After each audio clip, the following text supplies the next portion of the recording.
I have a dream.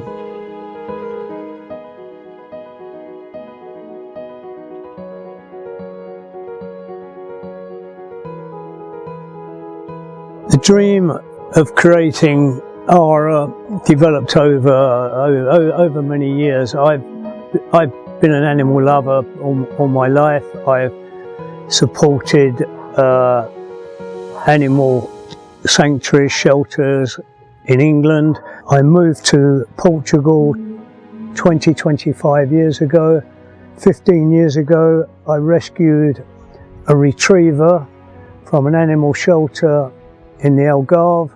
That dog became my best friend. I woke up one morning and decided, why wait until I'm dead for this to happen? Let's do it tomorrow.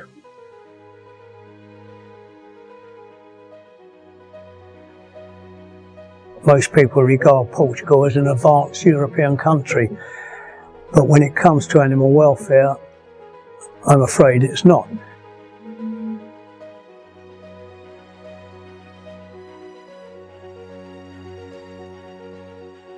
So we found Cabinito, which is a beautiful place in a valley. Starting point was basically a forest, so we spent the first 6 months clearing. So we've built over the 18-month period insulated shelters, eco-friendly. Tivemos sempre cuidado em respeitar a natureza, não se mexer em árvores. Os canis foram todos feitos com caixas de ar com isolamentos térmicos, com telhas anti-fogo. If you go back 2 years, you wouldn't see stray dogs in the streets, because there was a simple reason, because up until that point, and this applies to most municipalities, they would collect healthy dogs and destroy them if they weren't collected within 7 days. A law was passed 2018, it became enacted. They had a 2-year lead-in period, that the responsibility is with each local council to provide shelter for abandoned animals. You would think good news, and perhaps one day it is good news. But I can tell you that the facilities and the funds available for this purpose would account for less than 2% of abandoned animals. Portanto, quando chega cá um animal novo, temos sempre um período de quarentena, cerca de 15 dias que nós damos para perceber se o animal tem algum tipo de problema ou doença. Obviamente, se for um animal que esteja muito debilitado e obviamente doente, é logo encaminhado para a clínica veterinária. Normalmente o que nós fazemos são as prevenções, vacinações, desparasitação, os microchips, prevenção das doenças mais comuns e as esterilizações e tratamos os animais quando eles estão doentes. Pronto, é muito comum, principalmente em doenças como a leishmania, um cão chegar a um estado muito mau e próximo de estar a morrer. Mas isso para nós não é impeditivo de os resgatar e de tratar e tentarmos tudo que seja possível, com os tratamentos corretos e com, lá está, o amor e carinho, acabam por recuperar e têm depois uma vida normal. The only way to make rehoming of animals to work is to have a ratio of staff to the number of dogs that dogs can be socialised, walked and prepared for rehoming. And I know of many shelters where the dogs won't get rehomed because they just wouldn't fit into that environment. So what saddens me is that probably 60–70% of dogs that are rescued are destined for a life of being locked up like a wild animal, which they're not. Cabinito, fantastic place where we operate a universal platform workaways, and I suppose it's to our advantage that we're in the Algarve and it's a popular spot. So we provide accommodation for up to 20 workaway volunteers. Nós temos voluntários locais e temos os voluntários do Workaway, que é um site onde as pessoas trocam acomodação e por vezes alimentação por X horas diárias de trabalho. Meu nome é Priscila, eu tenho 25 anos, eu sou brasileira. I'm Tim, I'm 39 years old. I'm from Wales originally. We actually found it on Instagram because we have been volunteering in a shelter in Setúbal before, and we've been looking for different shelters in Portugal to help out. So it will not be the last time. We will come back. Normalmente os voluntários que vêm cá, todos eles são amantes de animais e acho que a energia sente-se e passa para os cães que estão aqui, diminuindo o stress, diminuindo o nervosismo dos animais também. E tudo isso acho que é um grande diferenciador entre a nossa associação e outras associações que têm programas de voluntariado, porque a nossa experiência passa por ser tão imersiva que quem beneficia sempre são os animais. We couldn't afford to pay 20 volunteers, and that's why it works so well. They also help us in adoptions. They help us spread the word. Fortunately for us, we get great reviews. We've actually got a waiting list. I actually used Workaway to find ARA, and ARA came so highly recommended by all the volunteers.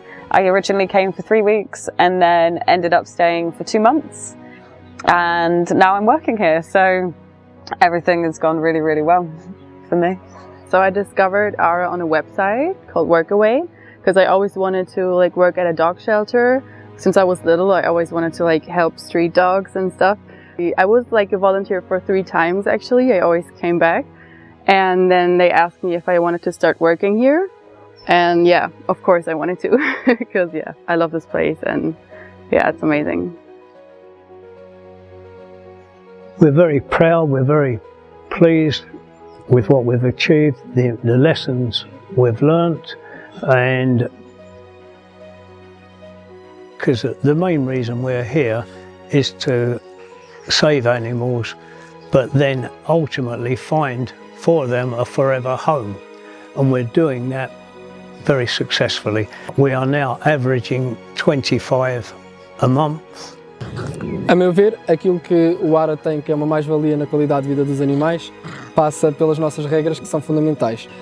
Nós temos boxes e nas nossas boxes não é permitido ter mais do que 2 cães na mesma, a não ser que sejam irmãos ou mãe e filhos. Durante o dia, eles têm acesso aos passeios, aos parques, estão juntos, socializam, são verdadeiros animais e podem estar em contacto com a natureza e uns com os outros. E ao fim do dia, eles acabam por descansar nas boxes, cada um tem direito à sua cama, mantas lavadas, e temos também luzes acesas durante a noite e mesmo durante o dia quando é frio ou quando eles vêm de cirurgias. Pronto, nós tentamos ser bastante conscientes nas nossas adoções.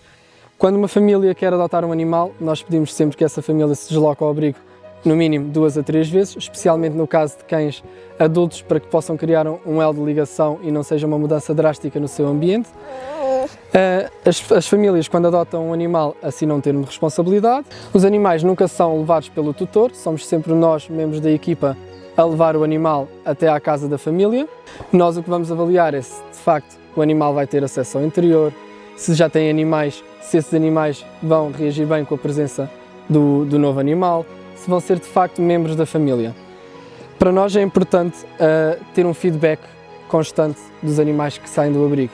Uma coisa que nós mencionamos a todas as famílias que aqui passaram e adotaram um animal é que se algo mudar na sua vida ou algo correr não tão bem, nós aceitaremos sempre que eles venham de volta. Teremos sempre as portas abertas para eles, porque para nós eles não são números, eles são a nossa família e se passaram por aqui, deixaram a sua marca. And if you bear in mind that we have 8 permanent staff, 12 permanent volunteers, because they come for 2 or 3 weeks, so we always have volunteers. It takes a lot of money to run to run the place, and that's with 100 dogs. What would it cost to run 300 dogs?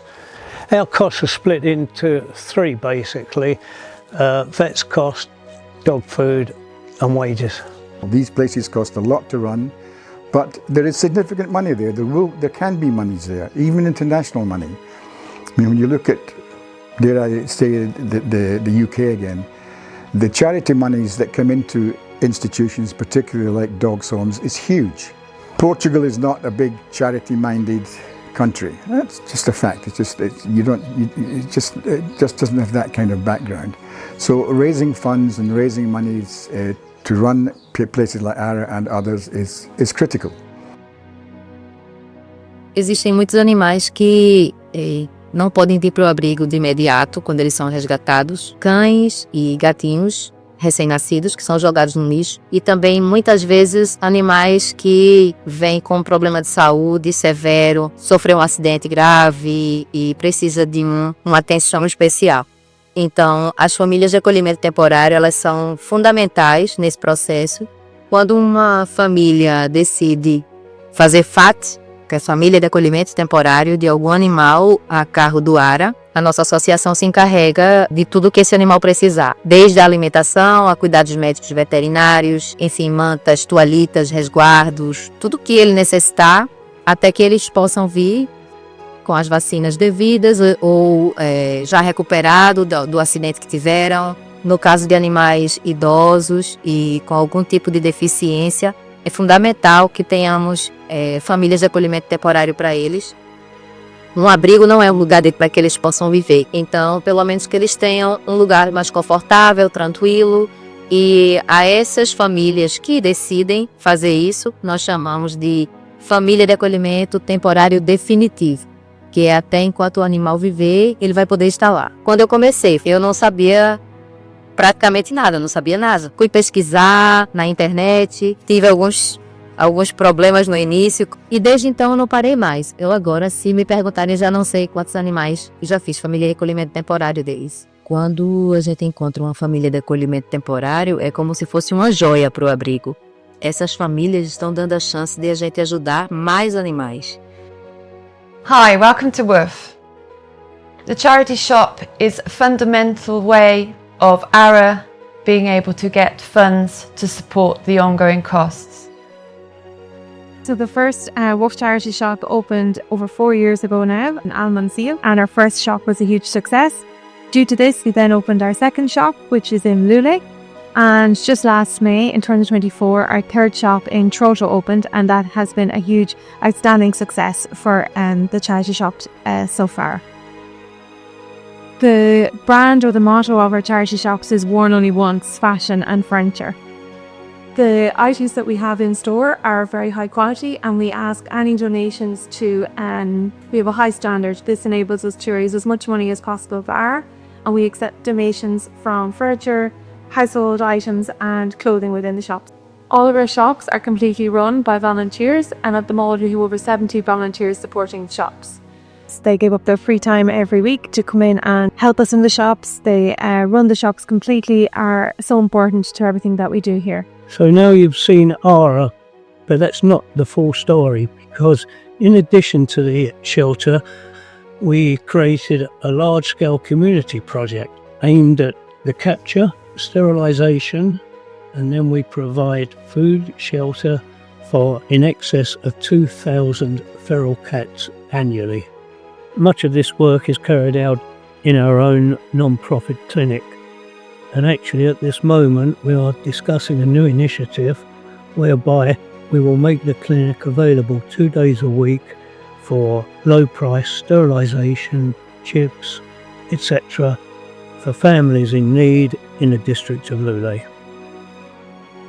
In addition to that, we have protocols now with 14 schools where we hold lectures and have regular visits. There's hardly a week or two goes by when we don't have a full-on visit from one of the schools.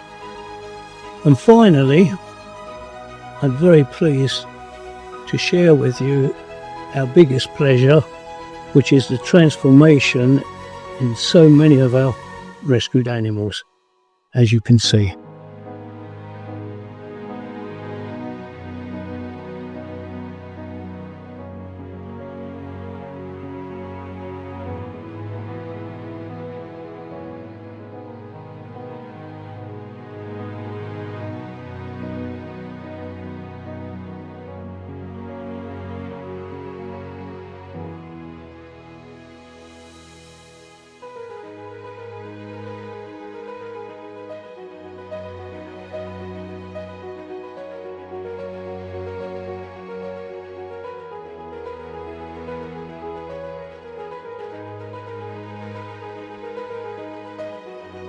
I have a dream.